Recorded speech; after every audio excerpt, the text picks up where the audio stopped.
Stefano here with the face that's been here the longest of the Music City Bowl, Scott Ramsey. So great to have you with me today. This is an exciting matchup with lots of orange coming in. Just wanted to hear your thoughts on the matchup that we have coming in. Well, excited. I think anytime we have the opportunity to have Tennessee here, it usually generates a lot of excitement. There's so much local fans and so much local alumni, but also a chance to have a first-time participant in Illinois.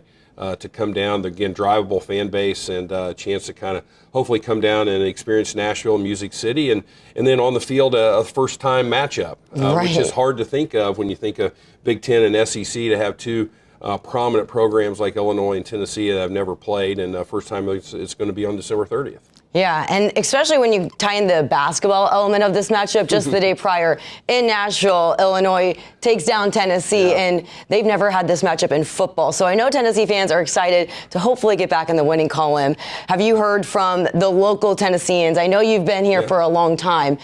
They have a strong presence here, but is it going to be more of a home game for them?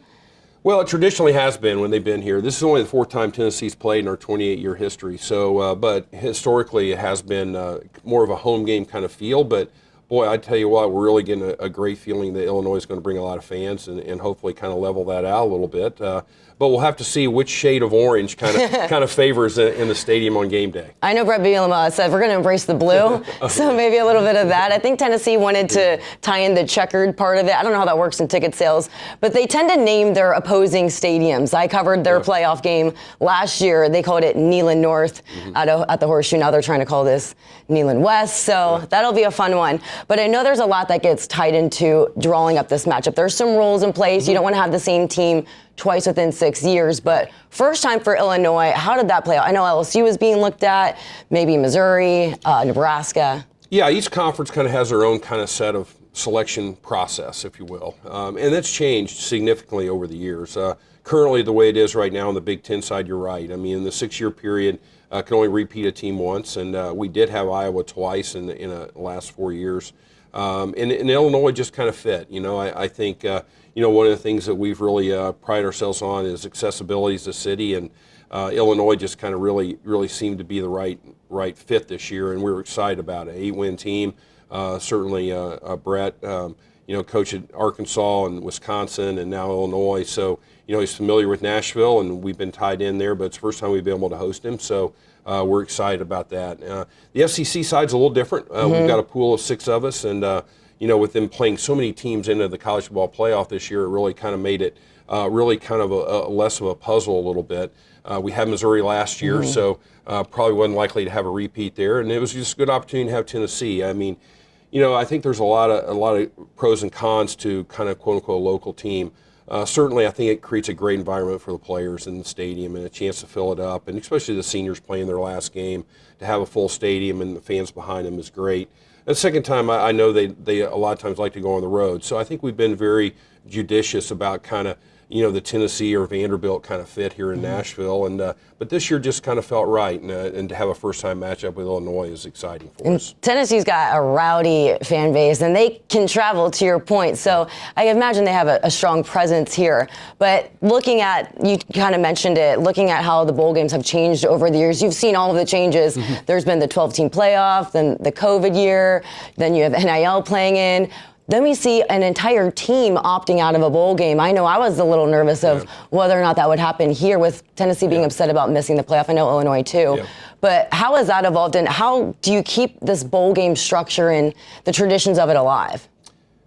Well, it's a broad question. And I think it's going to go back initially with the commissioners and the CFP of really kind of rethinking about what postseason college football is in December.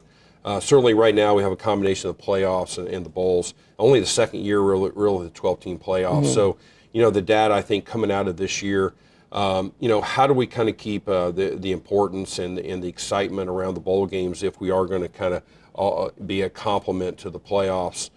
Certainly for us as a city, it's an important event. I mean, this time of year, a chance to host a lot of fans that come to our city and showcase our city. We're really excited about our alignment with the SEC, the Big Ten, ESPN, and now Liberty Mutual in the first year. We think we got the right ingredients to really host a great postseason college football event. But I think it's got to kind of fit into the holistic part of the system. And with these playoff games, I always say that it's better to get tape rather than just building a great combine. I know I was equated to the medical school where you can study, practice, and get up good numbers, but can you apply it in surgery? Can you apply it in an NFL game? So I know this is a great platform for a lot of star players or guys trying to raise their draft stock. I know we have 2 veteran quarterbacks opting into this game, which makes this even more exciting with Joey Aguilar and Luke. So looking at that matchup, I know it could be a high-scoring one as well, but how excited are you to see that these quarterbacks are opting in to play in this bowl game? Yeah, exciting. I think from a fan standpoint, from a broadcast standpoint, and from a city standpoint, a chance to see the players you've watched all year play here to kind of finish out the year is really a positive for us. And not just the quarterbacks, but I think the majority of the teams. I mean, I know there's a couple opt-outs and NFL guys, but for the most part, we're going to see the teams we've seen play all year. And that's great. We've had a mix over the last 3 or 4 years as the opt-outs have become more prevalent, and this year it feels like we're going to see the majority of the players that have played all year, and I think that'll be great for the fans. And when you look at it, I know there's been some NFL scouts that come in and also some musical artists. There's a lot of fanfare in Music City. Have you seen any players really optimize their future? Honestly, have they ever hit Broadway and sang and got a music career? Or whether it's not, it's on the field and had a great bowl game and elevate their draft stock? I'm sure there's been some players sing on Broadway. Now, how well, I don't know. Right. Maybe they don't have a voice the next day. Officially. But, I think, again, we've got a city that we feel is unique. All the players stay at Opryland and, basically 2,000 room wings in one place and decorated for the holidays and Christmas and an indoor water park and just all the things that we hope makes their trip memorable. And then Broadway, I think they usually have some free night, and we just hope we kind of, next morning look at the reports back from the emails from the teams and hope everything's okay. I think the city really lends itself to a lot of entertainment, fun, and I think that's what bowl's about. And I know this is a full 12-month job preparing for a bowl game.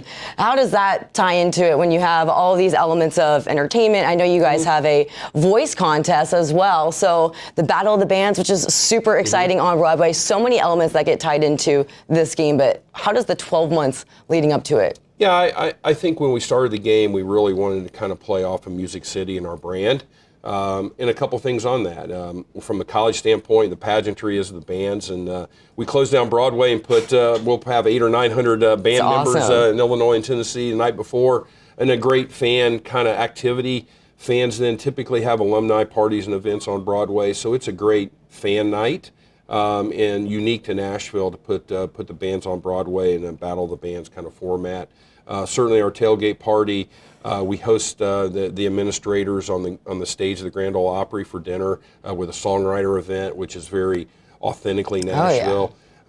So we've really tried to kind of infuse the music element to it and our brand, and we've done that with all of our events. To your point, Amazon sponsors a Voice of the Bowl where we have open auditions and competition judged by some music industry folks for God Bless America and National Anthem each year, and a chance to kind of be exposed from that way. And so we've really tried to kind of be very intentional about kind of including the music piece. Yeah, and especially when you have a mega star in Nashville that is a diehard Tennessee Volunteers fan with many songs, including the Volunteers in Morgan Wallen. Has he ever made it out? I did reach out to them. I know there's some other musicians that like to come, but he is the Tennessee Volunteers favorite. Well, in the past, we've had a lot of the music industry folks that have been tied to the schools come to the game and be a part of it, but we'll have to see this year. Usually that's a late decision. Yep, we're early here as well. Just to round it out, I know the future of bowl games is very questionable right now, especially with playoffs looming and the expansion of that. There's been realignment, and then with this Big Ten SEC deal looking like it could get renewed, especially with the new sponsor. But how do you keep the traditions alive? You've been at the start of this. Well, it's a good question. As we talked earlier, we signed an agreement with the SEC, the Big Ten, and ESPN in 2019. And in the 6-year contract cycle, we've seen COVID, we've seen cancellations, we've seen a transfer portal, blow up. We've seen the dissolution of the Pac-12. We've seen a 4-team to a 12-team playoff get instituted. So I think there's just been a lot to absorb in this 6 years. So, I think after this year, really the leadership and the commissioners and the CFP and all the bowls and all the conference folks will have to kind of sit down and kind of reimagine kind of what postseason is going to be. I know from Nashville standpoint, we're excited about it. We've got a brand new stadium that's going to open in 27. We feel like geographically we're a great destination. We've got the entertainment piece. We've got partnerships with the SEC, Big Ten, ESPN, and now Liberty Mutual. So we think we've got the right components to be a player in that role. The question is, what are going to be those opportunities? I do want to hit you some last fun ones. Which fan base? I think I have an idea of which one. Which one goes the hardest at the tailgate? Wow. Over the years? Or Yeah. Or were you just predicting this year's game? Yeah, maybe the orange team? I don't know. Yeah, the orange team. Definitely the orange team. Are we going per person consumption or are we going overall consumption? There's a lot of questions there. Yeah, Stephanie, Tennessee shows up so strong, but they are locals. Yeah. But this is a hub for SEC and Big Ten. I would say, Tennessee kind of knows how to get it done. So we'll see what Illinois brings to the table. Yeah, it's going to be crazy to see that much orange on Broadway. So it'll be a fun one. Do you have a pick in this game? Overtime, close game, great ratings. Yeah, I think I like the over with the high-scoring matchup, and then I'm going to take the orange team to win this one. There you go. All right, well, thank you so much. It's been great. I'm really looking forward to this game. Thanks, Stephanie. Thank you. Thank you.